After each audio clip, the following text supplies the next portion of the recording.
Imagine waking to the sound of a church bell echoing through the misty fields.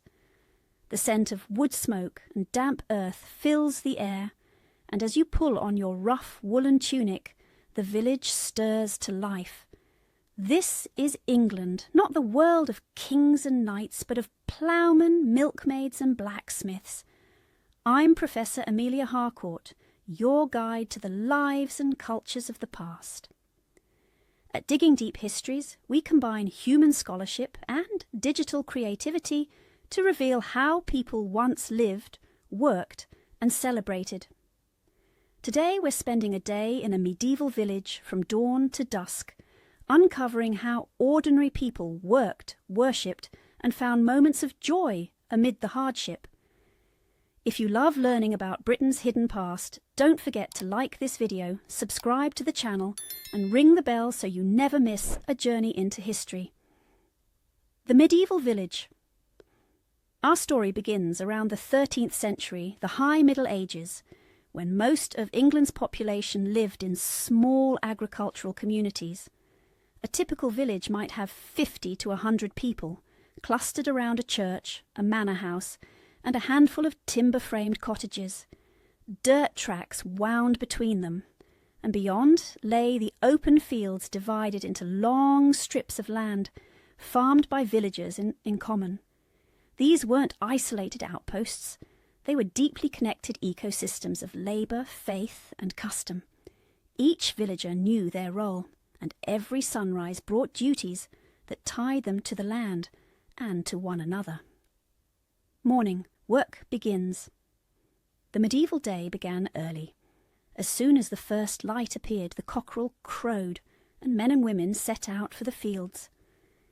The serfs bound to the lord's land worked his strips first, ploughing or sowing under the watchful eye of a reeve, a kind of village overseer. Meanwhile, women tended hearth and home, baking bread in clay ovens, spinning wool and drawing water from the communal well. Children, too, had their chores, scaring birds from the crops or helping gather firewood. Life was physical, repetitive, and seasonal. Every task, from milking cows to threshing grain, followed the rhythm of nature. If you're fascinated by the rhythms of medieval work life, give this video a thumbs up. It really helps more history lovers find our channel. The social hierarchy: lords, serfs and freemen. To understand the village, we must also understand its people. At the top stood the lord of the manor, often an absentee noble whose steward managed his estate. Below him were the freemen peasants who rented land and had more independence. Then came the villeins and serfs, who owed labour to the lord in return for protection and a small plot for themselves. It's easy to imagine this system as harsh, and it often was. Yet for many villagers, this structure provided security and community in an uncertain world. The manor court kept order, resolved disputes, and ensured that everyone from the shepherd to the miller played their part. Midday, meals and market life.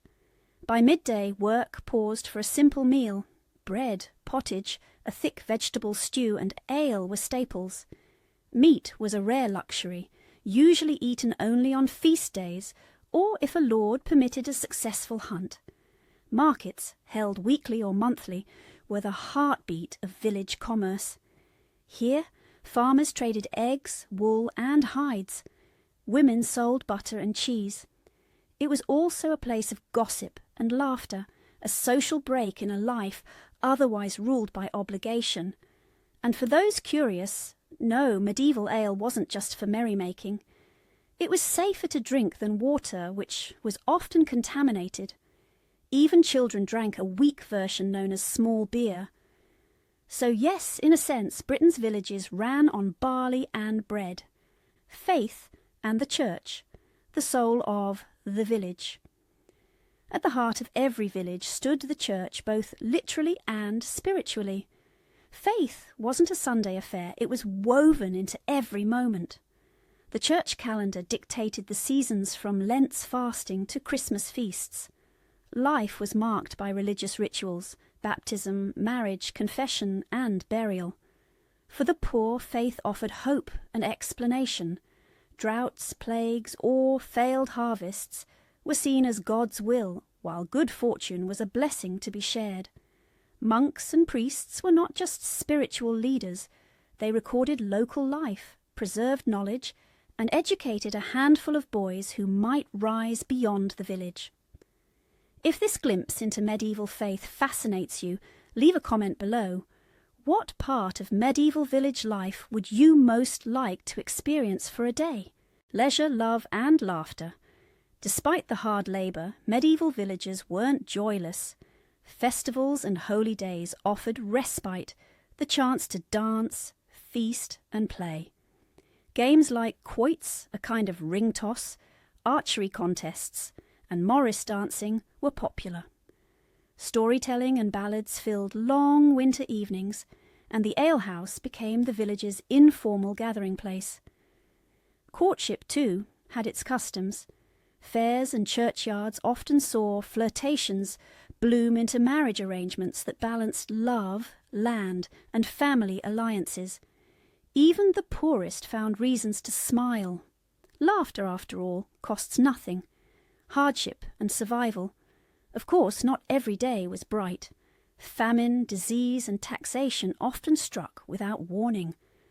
The Black Death, which reached England in 1348, decimated villages, wiping out entire families and changing the course of social history. Many manors fell into decline, and labour shortages gave surviving peasants more bargaining power. Gradually, the old feudal bonds weakened, laying the groundwork for the rise of a freer peasantry and, centuries later, a market economy. The medieval village, in all its hardship and resilience, was the crucible of Britain's social evolution. Evening, rest and reflection. As dusk fell, villagers returned from the fields.